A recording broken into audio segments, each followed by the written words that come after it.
शुक्र प्रदोष व्रत की कथा। सूत जी बोले, प्राचीन काल की बात है, एक नगर में 3 मित्र रहा करते थे। तीनों में ही घनिष्ठ मित्रता थी।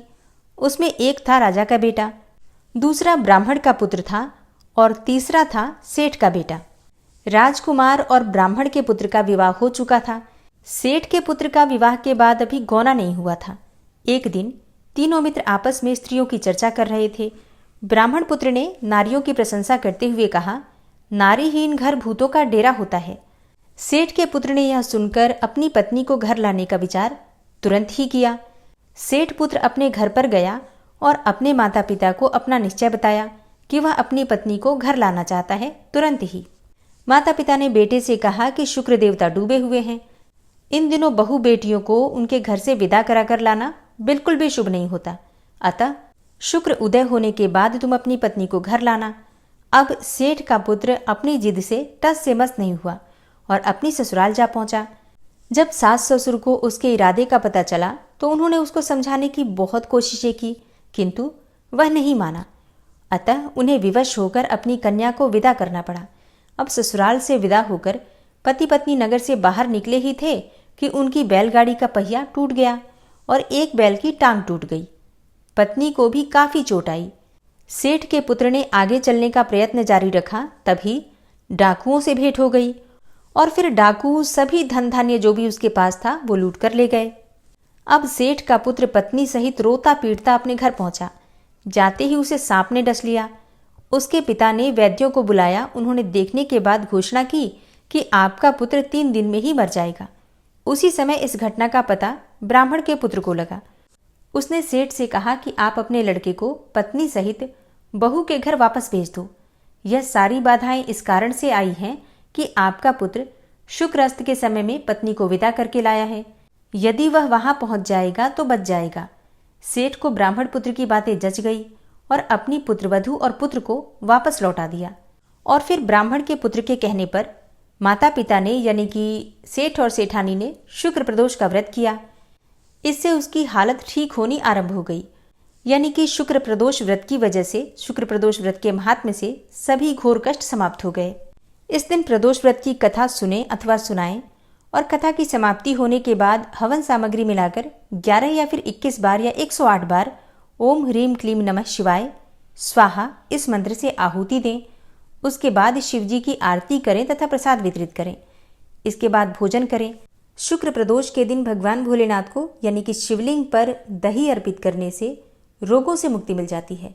शुक्र प्रदोष के दिन दूध अर्पित करने से, शिवलिंग पर दूध अर्पित करने से सौभाग्य में वृद्धि होती है, दाम्पत्य जीवन सुखमय होता है, मन चाहे जीवन साथी की कामना पूर्ण होती है और संतान प्राप्ति में आ रही बाधाएं दूर होती हैं। शुक्र प्रदोष के दिन शहद अर्पित करने से, शिवलिंग पर शहद अर्पित करने से धन में वृद्धि होती है, रूप और सौंदर्य बढ़ता है, आकर्षण में वृद्धि होती है, वाणी में मिठास आती है, किसी भी प्रकार की आर्थिक तंगी हो तो समाप्त हो जाती है। शुक्र प्रदोष के दिन शिवलिंग पर घी अर्पित करने से वंश की वृद्धि होती है।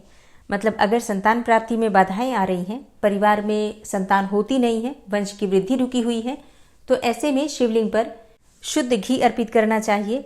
गाय का शुद्ध घी अगर शिवलिंग पर अर्पित किया जाता है तो इससे वंश की वृद्धि होती है। अगली सामग्री है शक्कर।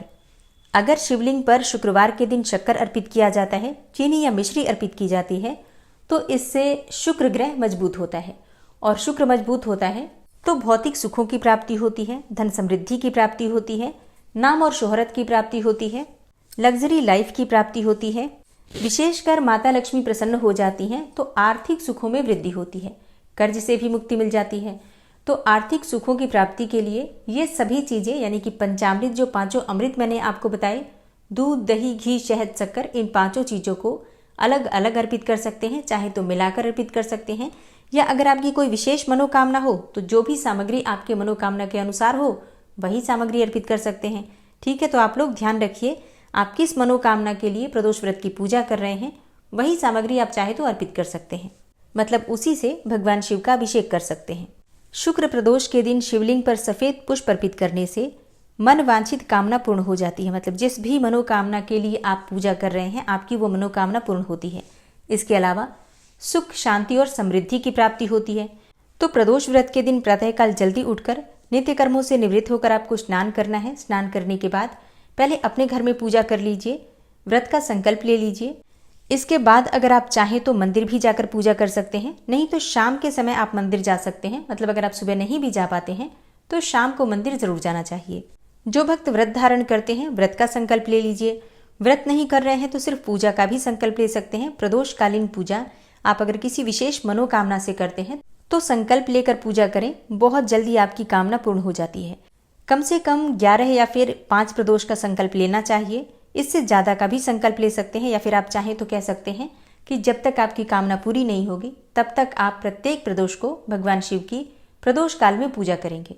तो बिना व्रत किए भी पूजा कर सकते हैं। ध्यान सिर्फ आपको इतना रखना है कि आप अपना भोजन सात्विक रखिए, मतलब लहसुन प्याज छोड़कर शुद्ध सात्विक भोजन लीजिए। फिर शाम को स्नान करके और आप शिव मंदिर में जाकर या फिर घर में भी शिवलिंग की पूजा आराधना कर सकते हैं।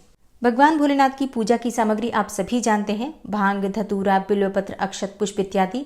सफेद पुष्प विशेषकर भगवान शिव को प्रिय है।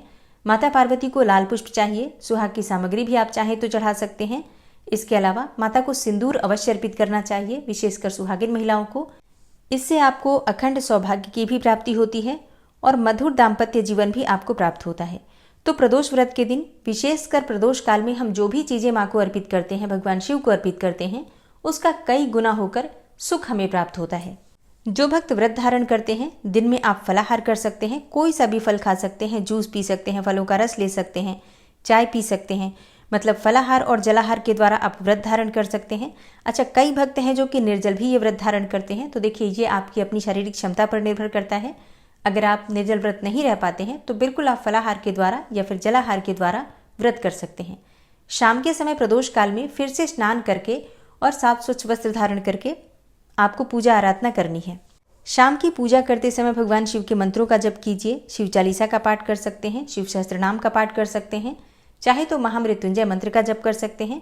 ये पूरी तरह से आपकी अपनी इच्छा पर निर्भर करता है। आप किसी भी मंत्र का, किसी भी स्तोत्र का पाठ कर सकते हैं। आपको लाभ उतना ही होता है, बस श्रद्धा भाव से आपको जपना चाहिए। पंचाक्षर मंत्र नमः शिवाय सर्वोत्तम है। इसी मंत्र से भगवान शिव की आराधना भी कर सकते हैं। पूरे दिन में इसको मानसिक रूप से जितना अधिक हो सके जप करना चाहिए। शाम की पूजा करते समय प्रदोष व्रत की कथा पढ़नी चाहिए अथवा सुननी चाहिए। और फिर शाम की पूजा करने के बाद आप चाहें तो अपना व्रत खोल सकते हैं, या फिर अगले दिन भी आप चाहें तो अपना व्रत खोल सकते हैं। बहुत से भक्त हैं जो कि प्रदोष व्रत के दिन ही व्रत खोल लेते हैं और कई भक्त हैं जो कि अगले दिन व्रत खोलते हैं। तो जिस भी प्रकार से आपने अपना व्रत प्रारंभ किया है उसी प्रकार से आपको हर बार व्रत करना चाहिए। आश्विन मास के कृष्ण पक्ष की त्रयोदशी तिथि का प्रारंभ हो रहा है 18 सितंबर को रात्रि में 11:24 पर और त्रयोदशी तिथि का समापन हो रहा है 19 सितंबर को रात्रि में 11:36 पर। तो ऐसे में सूर्योदय कालीन तिथि के अनुसार 19 सितंबर 2025 को शुक्रवार के दिन प्रदोष का व्रत हमें धारण करना है। अब बात करें प्रदोषकालीन पूजा के शुभ मुहूर्त के बारे में, तो देखिए, प्रदोष व्रत 19 सितंबर को धारण करेंगे शुक्रवार के दिन। तो शुक्र प्रदोष व्रत की पूजा का शुभ मुहूर्त है शाम को 6 बजे से रात्रि 8:30 तक। 2 घंटे 30 मिनट का ये समय है, जिस समय में आप विधि विधान से भगवान शिव की पूजा कर सकते हैं, उनकी आरती कर सकते हैं और आपकी जो भी कामना हो उसके लिए उपाय कर सकते हैं। और हाँ, नवरात्रि व्रत से संबंधित वीडियो आने वाली है, तो आप लोग चैनल से जुड़े रहिए ताकि सभी वीडियोज आपको सही समय पर प्राप्त हो। मिलती हूँ मैं आपसे अगली वीडियो में, तब तक के लिए जय श्री राधे।